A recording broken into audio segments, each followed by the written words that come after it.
안녕하세요. 나는 성경적인 기적이 아니면 인정하지 않는다 라는 제목으로 생각해 보도록 하겠습니다. 성경은 기적으로 시작해서 기적으로 끝나는 책이죠.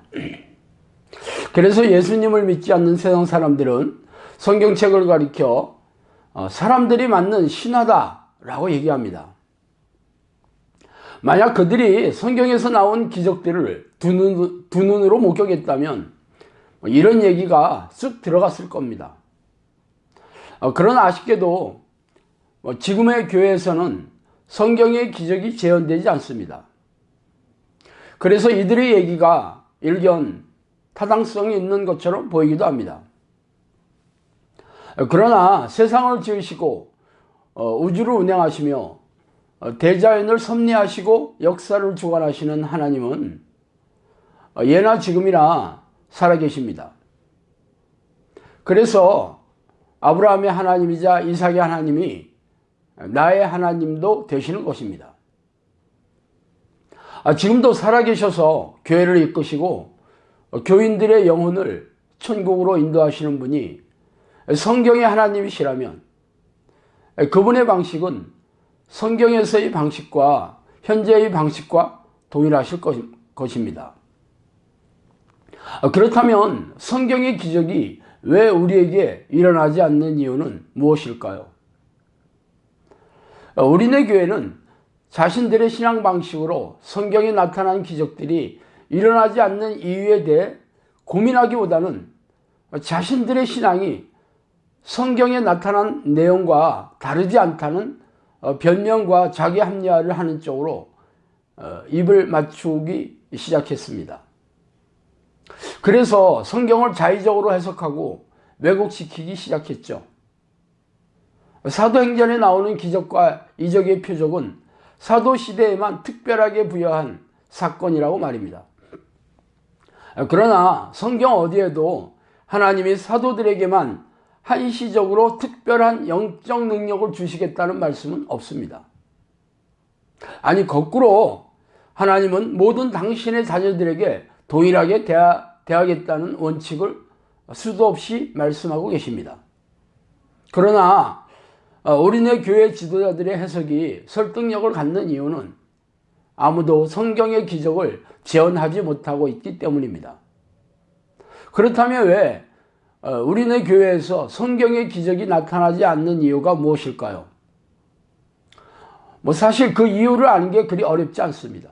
성령이 함께 하시지 않기 때문입니다. 오직 성령이 너희에게 임하시면 너희가 권능을 받고 예루살렘과 온 유대와 사마리아와 땅끝까지 이르러 내 증인이 되리라 하시니라. 사도행전 1장 8절 말씀이시죠. 또한 믿는 자들에게는 이러한 표적이 따르리니 곧 그들이 내 이름으로 귀신을 쫓아내며 새 방언을 말하며 뱀을 집어올리며 무슨 독을 마실지라도 해를 받지 아니하며 병든 사람에게 손을 얹은즉 나으리라 하시더라. 마가복음 16장 17, 18절 말씀입니다. 또한 이르시되 너의 믿음이 작은 까닭이니라. 진실로 너희에게 이르노니 만일 너희에게 믿음이 겨자씨 한 알만큼만 있어도 이 산을 명하여 여기서 저기로 옮겨지라 하면 옮겨질 것이요 또 너희가 못할 것이 없으리라. 마태복음 17장 20절 말씀입니다. 이처럼 지금은 성령의 시대입니다.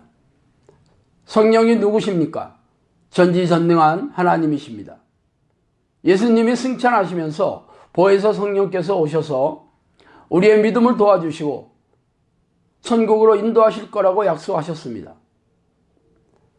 성령은 제자들에게 놀라운 영적 능력을 퍼부어 주어 하나님의 나라를 확장하고 영혼을 구원하는 사역을 진행하고 계십니다. 그렇다면 사도시대에 역사하셨던 성령과 자꾸이 우리네 시대에 계시는 성령은 다른 분이십니까?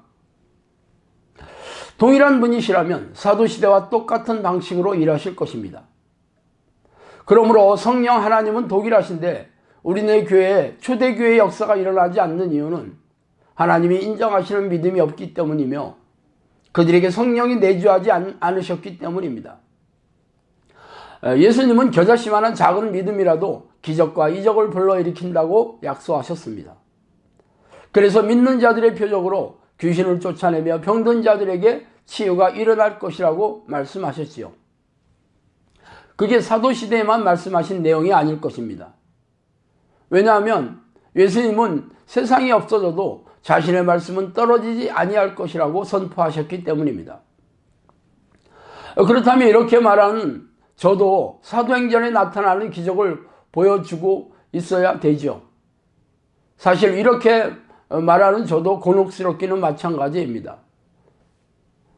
크리스천 영성학교에서 귀신이 쫓겨나가고 고질병이 치유되고 있지만 이런 일들을 세상에 나팔을 불면 많은 이들이 영성학교에만 하나님이 계시냐, 영성학교에만 구원이 있냐고 힐난하기 때문입니다.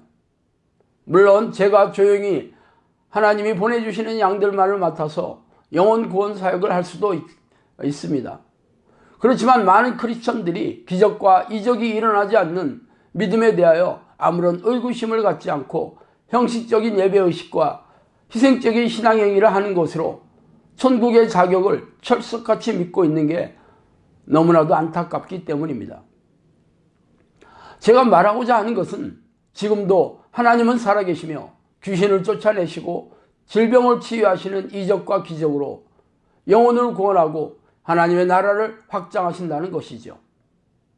그러나 우리네 교회 지도자들은 성령의 능력으로 사역을 하는 것이 아니라 인본적인 방식과 세상적인 지식과 지혜를 쫓아서 사역을 하기 때문에 이들에게 아무런 기적이 나타나지 않은 이유입니다.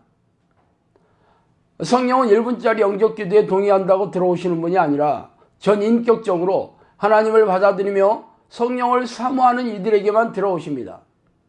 예수님을 3년 반 동안 따라다니던 사도들과 120여 명의 제자들이 마가 요한의 다락방에 모여서 열흘 남짓 아무 일도 하지 않고 전심으로 기도했을 때 성령이 내려오셨습니다. 그들에게 성령이 임재하는 표적은 각종 성령의 은사였습니다. 그래서 그들은 귀신을 쫓아내고 질병을 치유하는 기적과 이적으로 영혼 구원 사역을 하며 초대교회를 세워나갔습니다. 성령이 임재하셨다고 지속적으로 또 계시는 것도 아닙니다. 놀라운 성령의 능력을 보여주었던 사도 바울이 쉬지 말고 기도하라고 권면한 이유는 그렇게 기도해야 성령께서 지속적으로 함께 계시기 때문입니다. 또한 베드로도 하루 3번씩 정해놓고 기도하였으며 예수님도 종말이 가까울수록 깨어서 항상 기도하라고 하지 않으셨습니까? 그러나 우리네 교회에서는 하나님을 쉬지 않고 부르고 성령을 간절히 찾는 기도를 하지 않고 이례적인 영적 기도로 성령의 내주를 주장하고 있습니다. 그래서 우리네 교회에 사도행전에 나타나는 이적과 기적이 나타나지 않습니다. 이렇게 무능하고 무기력한 믿음의 현상이 성령이 계시지 않는 증거가 아니고 무엇이겠습니까? 그래서 저는 성경적인 기적이 일어나지 않는 교인들에게 구원이 확정되었다는 신학자들의 주장을 인정하지 않습니다. 그러므로 지금이라도 마가 요한의 다락방에 모였던 사도들과 120여 명의 제자들처럼 전심으로 하나님을 부르고 간절히 성령의 내주를 간구해야 할 것입니다. 그러면 그때나 지금이나 동일하게 성령께서 우리의 삶과 영혼을 축복해 주시고 놀라운 영적 능력을 주어 하나님의 나라를 회복하는 요긴한 종으로 사용하실 것입니다. 오늘은 여기까지 하겠습니다. 감사합니다.